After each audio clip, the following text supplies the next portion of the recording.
The Role of Marketing in the Infantilization of the Postmodern Adult by Jacopo Bernardini. In a recent interview, Natalia Vashko, director of the television channel 2x2, stated, quote, "We cater for young viewers, where young has nothing to do with age, it's rather a lifestyle attitude." End quote. This statement, in my opinion, supports the thesis that being young today is no longer a transitory stage, but rather a choice of life, well established and brutally promoted by the media system. While the classic paradigms of adulthood and maturation could interpret such infantile behavior as a symptom of deviance, such behavior has become a model to follow, an ideal of fun and being carefree, present in a wide variety of contexts of society. The contemporary adult follows a sort of thoughtful immaturity, a conscious escape from the responsibilities of an anachronistic model of life. If an ideal of maturity remains, it does not find behavioral compensations in a society where childish attitudes and adolescent life models are constantly promoted by the media and tolerated by institutions. Numerous research studies confirm this thesis. For example, in a series of interviews with young adults in 1999, the sociologist Lynn White found a significant discrepancy between what is believed to be appropriate adult-like behavior and the manner in which adults actually behave. This confirms the thesis of Arnett, in which adulthood, over time, has shifted from an idea to follow to an ideal, which is difficult to achieve. In the meantime, people in their 30s and 40s are constantly subjected to incitements that awaken their inner child. In the proliferation of movies exalting the immaturity of kidults, in television programs in which mature people enact childish stunts, and in internet shows that, through the nostalgia effect, try to bring the user back to his early days. The Phenomenon of Infantilization. Infantilization is a fleeting phenomenon, and yet concrete at the same time. It creates controversy but seems accepted and metabolized by public opinion. We live in an era in which it is practically normal to refuse to accept one's age, in which young people want to be adults and adults want to be young. One sees the traditional stages of the life cycle, to which the social sciences still refer, progressively postponed and altered. The age of childhood has been shortened. Adolescence today begins long before puberty, and for many seems to last forever. The boundaries of adulthood seem, by now, indefinable, and seniority, as a phase of life, is likely to become an individual concept. The media markets and advertising play a fundamental role in this transformation of vital stages, gradually lowering, starting after the Second World War until the present day, the criteria of measurement of youth and extending the possibilities of a young semblance to people who are older. One finds the evidence in favor of this thesis in popular culture. Newscasts give more and more space to broadcast news of color and crime. The language of politics has been simplified, depleted, and dogmatized, and has lost the complexity of a typically adult morality. And video games and role-playing games are becoming increasingly popular among adults. Each year, the most successful movies are cartoons or childish comedies, and the same thing can be said for books. Think of the Harry Potter or Twilight phenomena. And clothing of adults has become a photocopy of clothing styled for the young. The adult uniform no longer exists. Now it is ordinary to encounter middle-aged individuals in blue jeans, an untucked shirt, and sunglasses. Then there are the fields of aesthetic surgery and beauty products, gradually grown over the past decades, even in the recent period of economic recession. The increasing use of rejuvenating creams, Botox injections, and sexual enhancement drugs represent further evidence of a conscious and widespread escape from one's biological age. The actor-consumer of this system tends to childishness without pleasure, to indolence without innocence, dresses without formality, has sex without reproducing, works without discipline, plays without spontaneity, buys without a purpose, lives without responsibility, wisdom, or humility. Infantilization coincides with a kind of collective regression and may be related, in my opinion, to two interdependent factors: the main social phenomenon that has characterized postmodernity and unprecedented market strategies.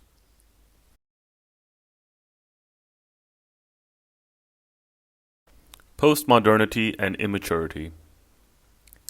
The liberal, liquid, individualistic, and presentist connotations that gave shape to postmodernity seem to have gradually led to a real psychological rejection of the condition adulthood. As observed by Jamet, an unprecedented and fragmented freedom of the individual characterizes our society, a freedom that has everyone choosing based on desires and ambivalent feelings, and fearing not living up to one's own ambitions. This freedom authorizes any possibility with the help of the media, but also entails frustration and anxiety, because everyone knows that he can never choose and try everything. Prohibitions and limitations have the advantage of allowing us to believe that our dissatisfactions could be attributed to them. Knowing that we are only the builders of our own lives leads, instead, to a constant sense of insecurity. Freedom means also knowing that eventually you will have to make an account of the things undertaken and successfully completed. This worries the adult and leads him to a psychological escape from his own condition by taking refuge in the world of young people, where the possibilities are increasingly vast.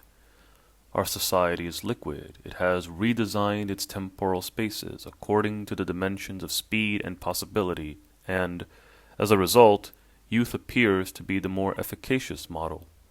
The evanescence of limits and conscience, combined with freedom of choice, also match with the obligation of the individualization of one's biography, and the research of the biographical solutions best suited to resolve the systemic contradictions of the moment. Authoritative guidelines are lacking. Autonomy and self-determination of the individual are the basis for everything. In pre-industrial societies, on the contrary, at birth one entered in an organizing structure that was not considered resulting from cultural evolution, but the enactment of a constant and unchanging nature. This guaranteed the social affiliation of the individual. Later, industrialization put in motion a process of acquisition of one's role, for which one's identity was no longer given once and for all, but became the result of a choice. There is no longer a consolidated stratification. Allocation has been replaced by acquisition, and identity is given by the economic and employment role assumed by the individual, and no longer by the ties of kinship. But it is only in contemporary society that certainties rarefy in relation to purpose. The person loses every identifying criterion. The individual is now called to choose and embody a model of stability in which to recognize himself without relying on a normative principle. The individual discovers the unprecedented opportunity to draw his own social. This is a truly fascinating yet risky context. The vagueness, the unknown, and insecurity hide behind each potential decision. Media communication comes to the rescue and becomes the primary vehicle for the dissemination of values, trends, and guidelines that establish the symbolic universe of the individual's ethical choices. This communication, as recently ascertained, legitimizes, on the one hand, immature and childish behaviors, and on the other hand, promotes an unprecedented lifestyle that 30 years ago Laszlo defined as youthfulness. Marketers and media have become obsessively devoted to the exaltation of youthful image in every aspect: clothing, physical form, and behavior. As noted by Bonazzi and Puskedu, media communication, and especially advertising nowadays, seem to promote a kind of collective regression. Needs should be satisfied immediately because it is imperative to take here and now everything that life, or rather the consumer society, promises to give us. And youth, like beauty, success, and money, become an object that is possible to own always. In other words, youth, a biological condition, seems to have become a cultural definition.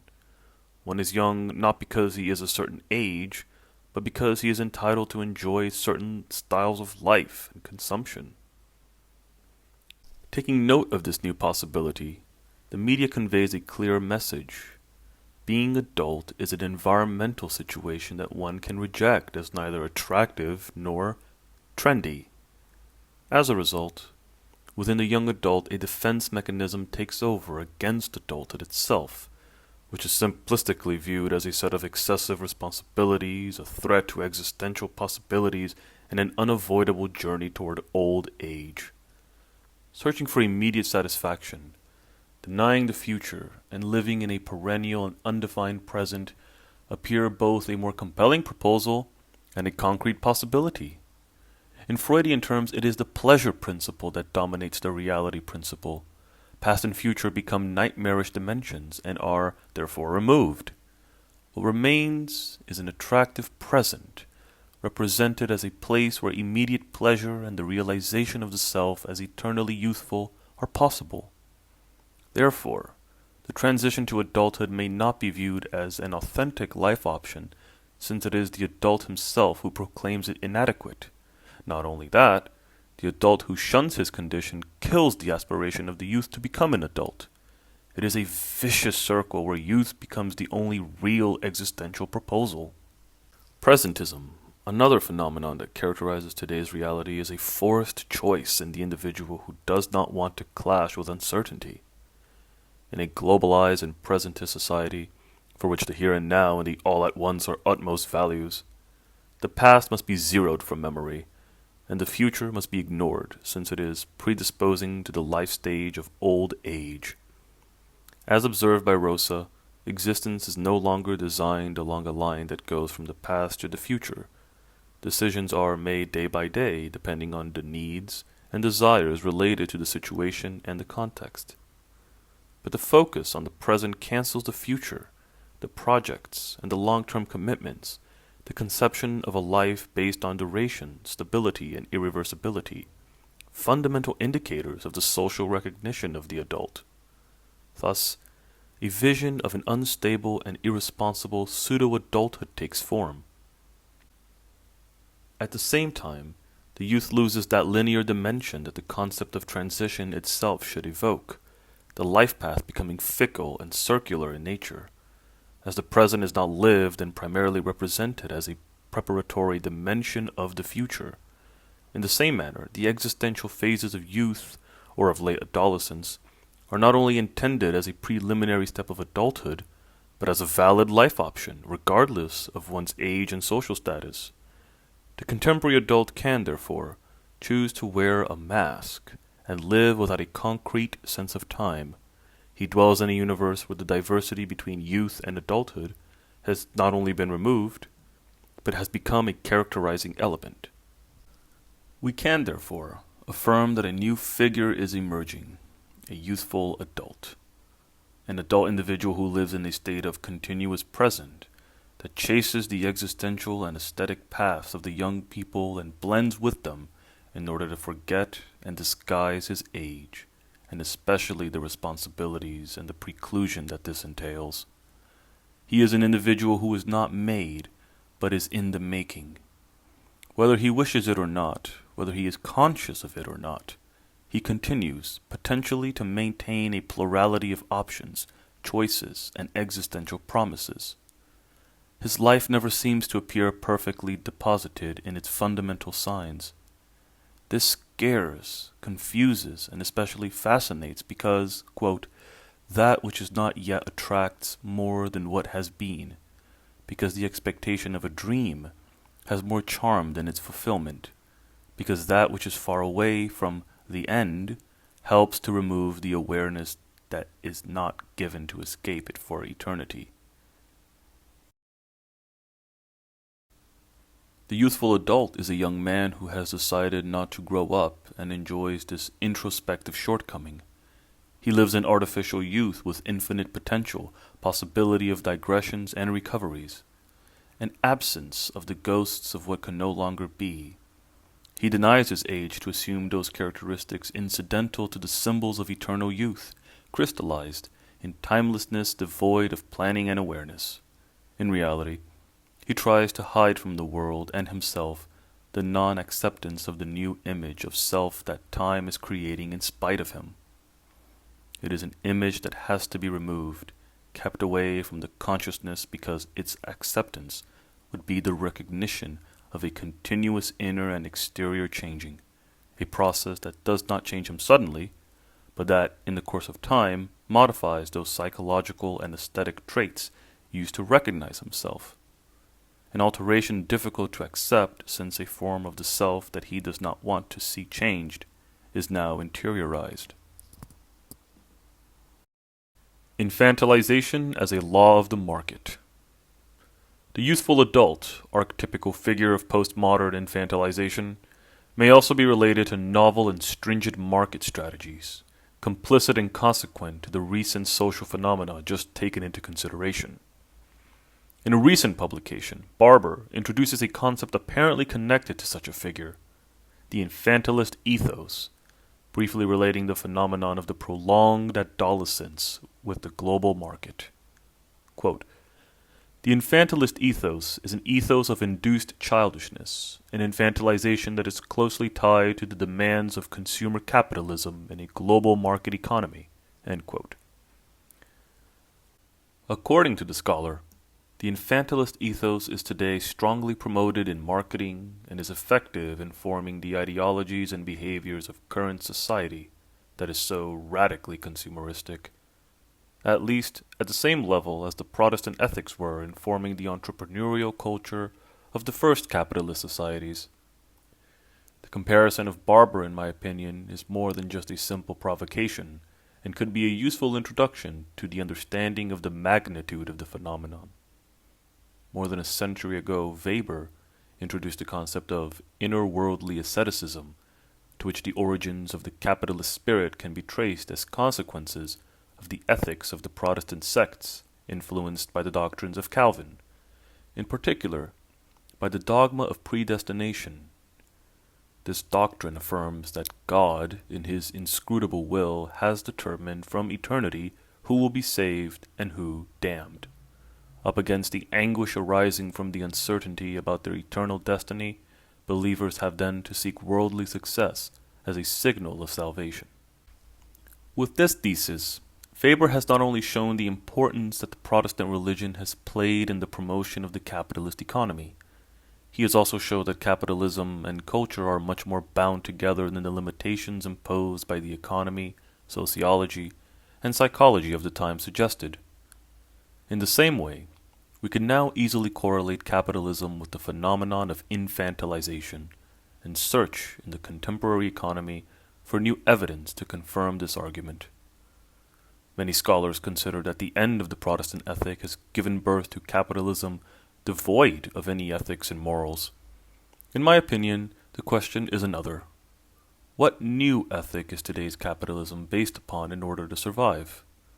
In the current hyper-consumeristic system, the inner-worldly asceticism no longer translates to the obligation to produce, but the obligation to buy, consume, and accumulate. Greed is no longer sin. Avidity is, paradoxically, a form of altruism toward productivity, and therefore toward the survival of the national economy. After 9/11, the President of the United States, George W. Bush, invited his fellow citizens to go to the mall and shop to demonstrate the force and the patriotic spirit of the country to Al-Qaeda. In recent times of crisis, practically all the European leaders have asked consumers to consume. Once, productivist capitalism sought to meet the real needs of people. Today, in a saturated market, it is necessary to create new clientele and, to paraphrase Marx, imaginary needs. It is a well-known logic of the market. As early as 1848, Marx argued that once the old needs are satisfied, the individual is brought to seek new needs. Or more recently, Guy Debord stated, quote, "The satisfaction of primary human needs now met in the most summary manner by a ceaseless manufacture of pseudo-needs." My thesis is that the encouragement of regression of adults is therefore necessarily connected to the promotion of goods directed to a specific group of adults, youthful adults and adult children, or rather, the kidults, which is a group that has been gradually created by the market itself. But why opt for a regression toward young or even infantile ages, apart from the obvious reasons related to the aesthetic charm typical of the young? In my opinion, there are at least three reasons. Firstly, because the needs of children and young people are ideally and potentially infinite, while, quote, the demand for adult services and goods has proven not to be endless, end quote. If the adult can consciously assess the real need for an object, the youth rather tends to the accumulation of goods which are ephemeral, superfluous, devoid of any practical or utilitarian value. Similarly, the child evaluates only the ludic and playful aspects of the object and does not voluntarily limit the desire for new goods. Secondly, the adult used to be a child and a teenager. The memory of those years is a heritage that is always present in the eyes of the consumer and can continually resurface when the market relies on the nostalgia effect. It is a simple stratagem, very common nowadays, in which the actor-consumer relives past experiences and regresses once again toward previous life stages. Think of the countless remakes or sequels of movies, cartoons, and comics of the 70s and 80s, of the success of vintage products in the fields of fashion and furniture, or of the influences of covering and disco music in the recording industry. As Gary Cross suggests, the research for nostalgia is a relatively recent phenomenon. It is the effect of a frenetic and uncertain society in which the consumer finds stability in the memory of past experiences.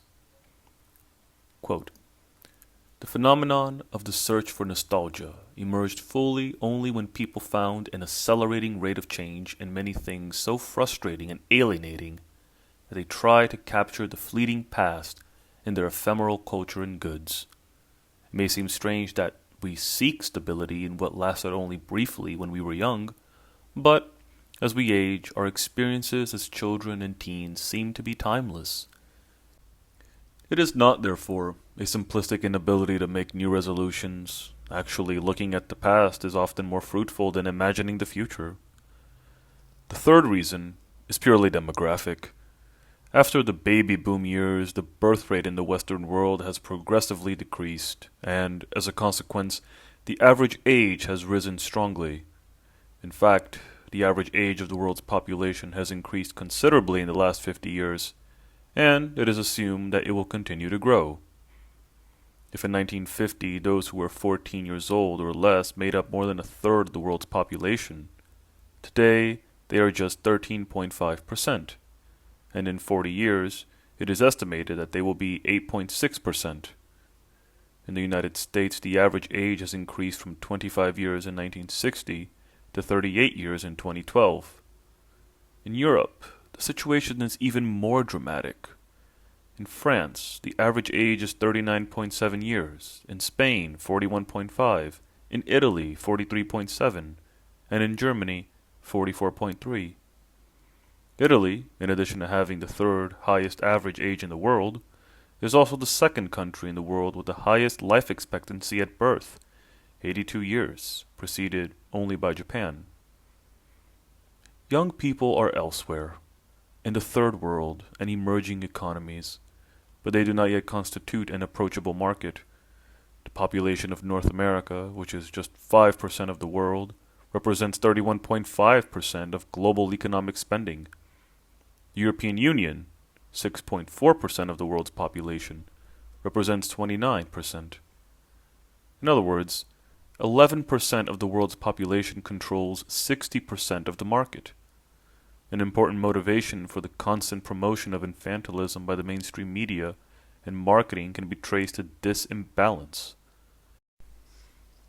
As long as the second and third worlds are unable to afford ephemeral goods, there will not be a possible market for youthful goods, which must then necessarily be redirected to Western societies, even if they are aged by now. It was the sociologist Juliet Shore who declared, quote, "The United States is the most consumer-oriented society in the world, and the architects of this culture have now set their sights on children. Kids and teens are now the epicenter of American consumer culture. They command the attention, creativity, and dollars of advertisers. Their tastes drive market trends. Their opinions shape brand strategies." End quote. According to the scholar, the United States and the Western world in general are going through a period in which the child and the teenager are the epicenter of the consumerist culture, influencing the media and forming needs and behaviors of a growing number of adults. Postman defines them as adult children, Epstein as locked in a high school of the mind individuals, Tierney as adolescents, and Cross as boy men. The concept is the same.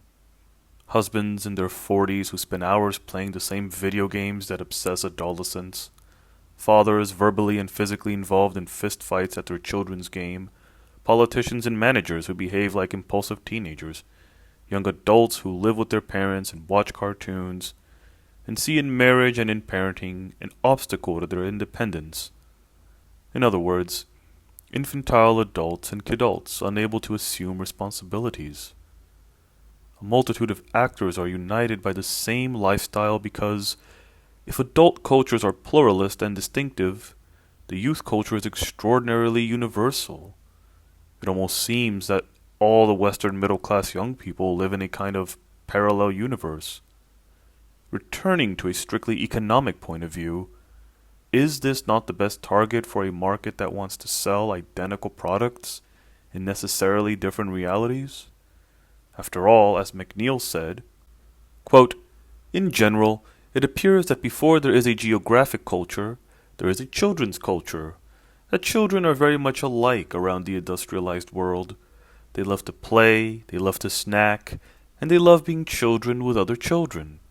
The result is that they very much want the same things, that they generally translate their needs into similar wants that tend to transcend culture.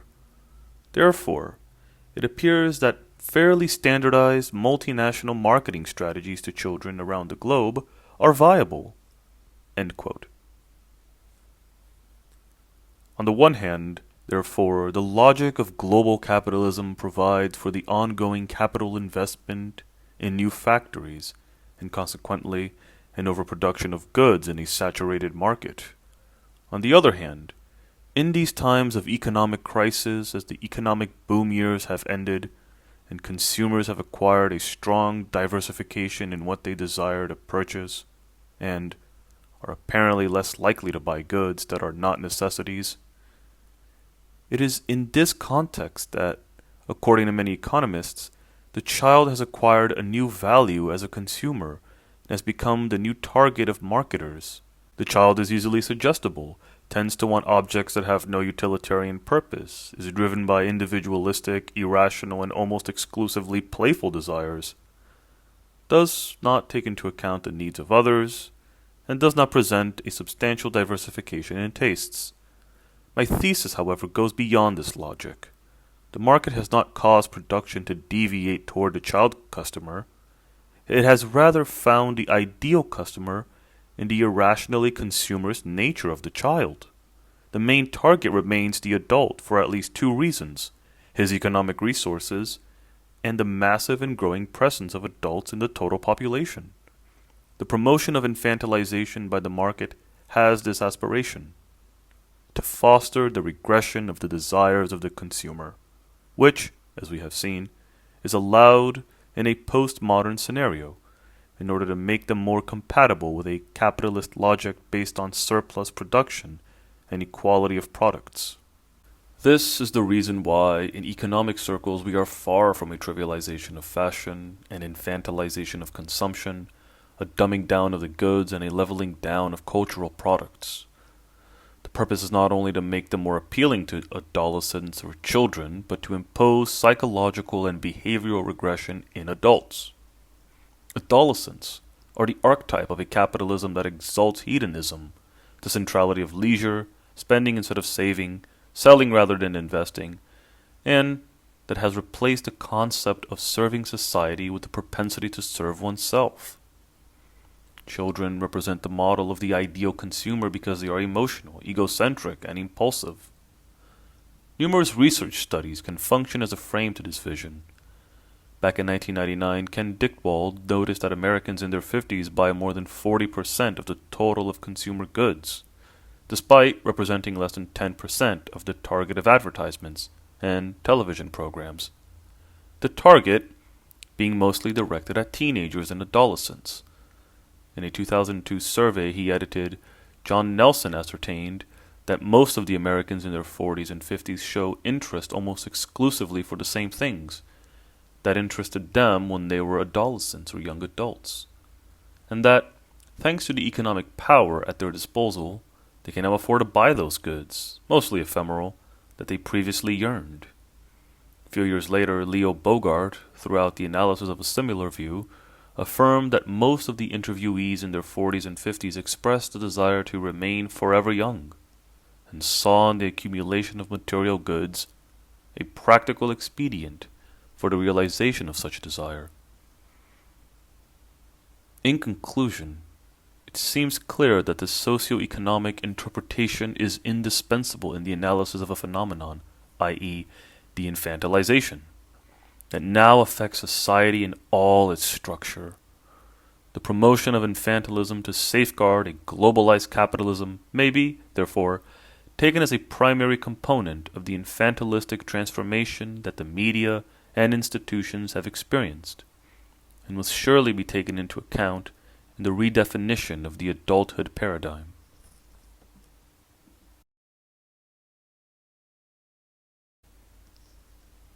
End of The Role of Marketing in the Infantilization of the Postmodern Adult by Jacopo Bernardini.